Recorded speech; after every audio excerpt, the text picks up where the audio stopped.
Meet Army veteran Carmen Colado, who is gaining attention as she is attending anti-ICE protests in Dallas. But she's doing it wearing her uniform and is urging fellow service members to follow their conscience in dealing with what's going on in Los Angeles and now in other places where the ICE raids are going on. And now we have military forces in LA. We have specifically National Guard troops, now federalized, and Marines who are helping to quell some of the violence, we'll say. And of course, we're seeing in some cases are actually assisting ICE agents in some of their duties. Now, in the viral clip, she challenges deployment of military forces against civilians, highlighting the constitutional duties over orders. Remember, we as military members, or I as a military member, serve the Constitution under the command of the commander-in-chief, not the man who is the commander-in-chief particularly. Now, Colado told reporters, "We serve the people of the United States, the Constitution. These constitutional rights are being stripped, and the military will not be pawns to that.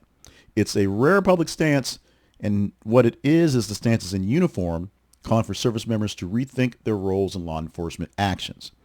Now, protesting in uniform does not have a real place in the military. Now, since she is a veteran, she is no longer in service apparently.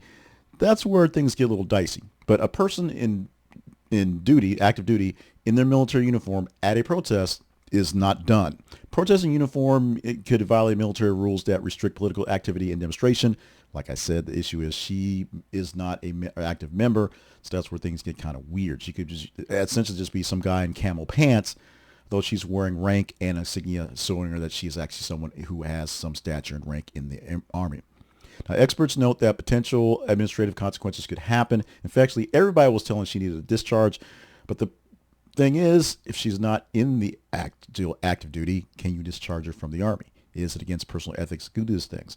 It's not a good look. It really is poor taste. But can you really discharge someone who's no longer in the military? Those are the questions. Pete Hegseth apparently is going to deal with this one because they want him to. Her actions come amid national debate over the use of military National Guard for the immigration enforcement in Los Angeles and around the nation, apparently coming soon. Critics worry it could blur the lines between civilian authority and military roles. That's the troops on the ground in LA. Supporters say Colorado is defending democracy and the principles of it by reminding the military of its oath. It's unclear whether military leadership will take action against her because her message is resonating. People are picking up on it. At the same time, she, as far as we can tell from all the incidents I see, from all the articles I found, she is a veteran of the military, a former intelligence analyst, and not a current one right now. So how can you court-martial somebody who has a honorable discharge? Can you undischarge them and unhonorably discharge them? Can you do that?